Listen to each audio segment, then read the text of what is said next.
Welcome to This Explainer. Okay, today we are going to do something a little bit different. We're actually going to look at your life through the lens of an executive coach, and we're going to conduct a very specific kind of performance review.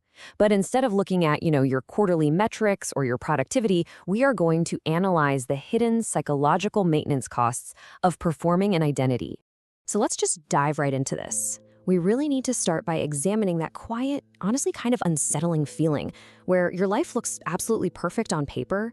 You're hitting all your goals, doing all the right things, but everything you do just feels like you're reading from a script.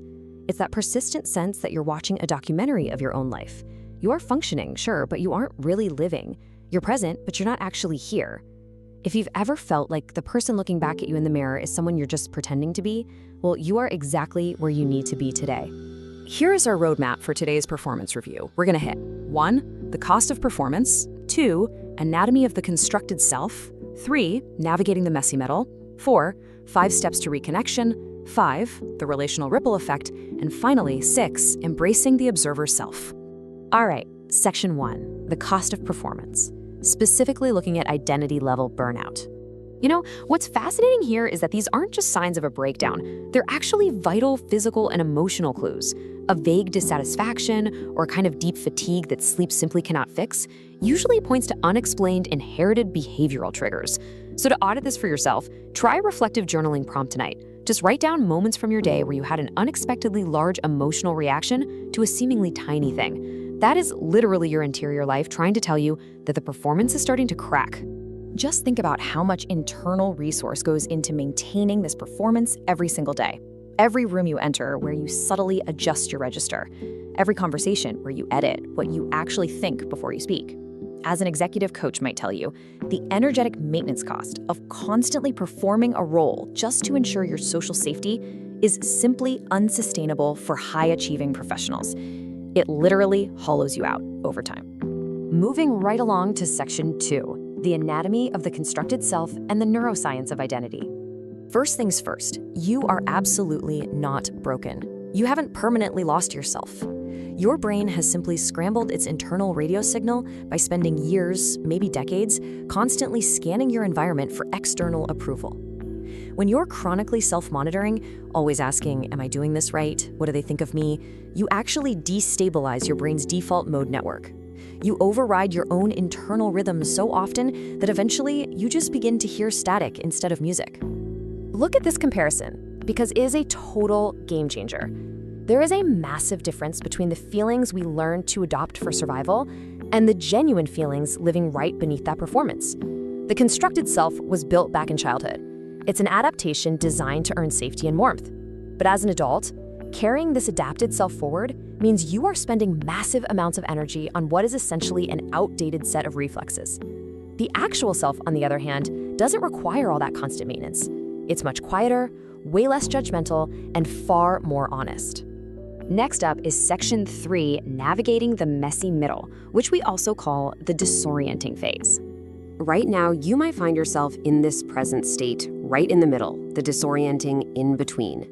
And let's be real, often, this phase feels absolutely indistinguishable from just coming apart. But we really have to embrace this unglamorous, long middle period. This messy transition between identities is a perfectly normal psychological process. It is not a failure. It's simply the necessary space where the old answers have stopped working and the new ones haven't quite solidified yet. Shedding old habits is very much like the physical growth of childhood. Your old routines may offer you a familiar sense of comfort, but your authentic identity change is a structural necessity at this point. Think about it. You wouldn't force yourself to wear clothes that are 3 sizes too small just because you used to really like them, right? The familiar self has simply become too tight for the reality of who you actually are today. All right, section 4, 5 steps to reconnection. Let's start tuning your signal. This 5-step framework provides some great reflective daily practices to help you consciously distinguish your authentic self from those learned survival habits. We have internal listening, making low-stakes choices, using descriptive self-talk, taking identity-relevant action, and finally, embracing the observer self. Let's actually break down a couple of the most impactful ones right now. So one of the main reasons we feel so disconnected is that we judge our emotions, which just creates secondary shame. This is called evaluative cognition. But by separating the feeling from the story you tell about the feeling, a technique known as cognitive diffusion, you can start treating your emotions like raw data. Shifting your internal monologue from, I am weak, to I notice a wave of fear creates a really vital gap. And in that gap, you find a sliver of yourself that is just observing, not spiraling. Here is a super practical daily reflection prompt for you. When you've lost your sense of self, even tiny choices can feel totally paralyzing because you're constantly trying to figure out what you should do. So, you need to literally rewire your insula and prefrontal cortex by taking just 90 seconds to register your bodily sensations, and then make a tiny, inconsequential choice based purely on what you actually want. Choose a specific coffee mug just because you like the color. Walk a different route just because you feel like it. You are quite literally exercising the muscle of knowing what you want. Moving to Section 5, the relational ripple effect and changing dynamics. Changing your behavior is almost always going to trigger resistance from your family, friends, and peers. Why? Because they unconsciously relied on your old, manageable identity to maintain their own comfort. When you stop playing the role that was assigned to you, the whole dynamic shifts. To spot these repetitive emotional cycles, start noticing your physical cues. Maybe it's a sudden knot in your stomach at family gatherings, or an immediate flash of resentment when a certain peer texts you. Recognize that their resistance isn't necessarily about you, it's about their loss of the version of you that served a specific function for them. It's wild how inherited childhood roles directly influence our adult choice of romantic and social partners. We naturally gravitate toward what feels familiar, even if that familiarity is totally unhealthy, because the brain codes familiarity as safety. As you start dismantling these patterns, try these 3 practical boundary-setting tactics with your family. First, buy yourself time with phrases like, let me think about that. Second, state your needs plainly without over-explaining or apologizing. And third, physically excuse yourself from the room if old toxic patterns begin to resurface.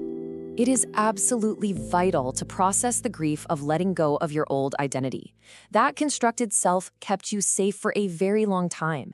It earned you your place in rooms that mattered to you. Acknowledging that you are losing something real, even if it's something you desperately need to lose, is crucial. Please don't bypass the grief. Honor the self that got you this far, and then let it go. Finally, Section 6, embracing the observer self, our unchanging witness.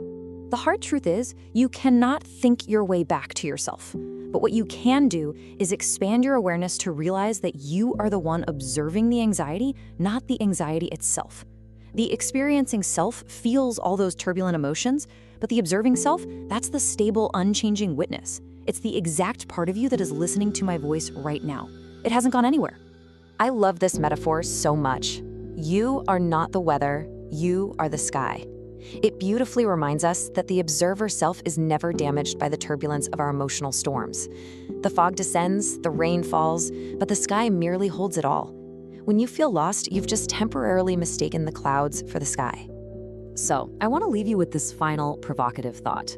As you begin to dismantle your inherited patterns and strip away all those socially calibrated performances, ask yourself, who are you when the room is finally empty?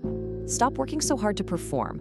Pause, take a breath, and see what quiet, authentic signals you start to hear. Thank you so much for joining me for this explainer. I really hope it helps you find the signal through the static. That's all for today, beautiful souls. What if the things you keep experiencing in life aren't a coincidence? The same relationship lessons, the same emotional loops, the same numbers appearing at strange times. If that idea intrigues you, I placed something in the description that gives a personalized numerology breakdown. Completely up to you, but it's pretty fascinating. Like, share, comment, subscribe, and follow for more angel number insights, spiritual mindset upgrades, and manifestation wisdom. Thanks for supporting and watching. Have a great day.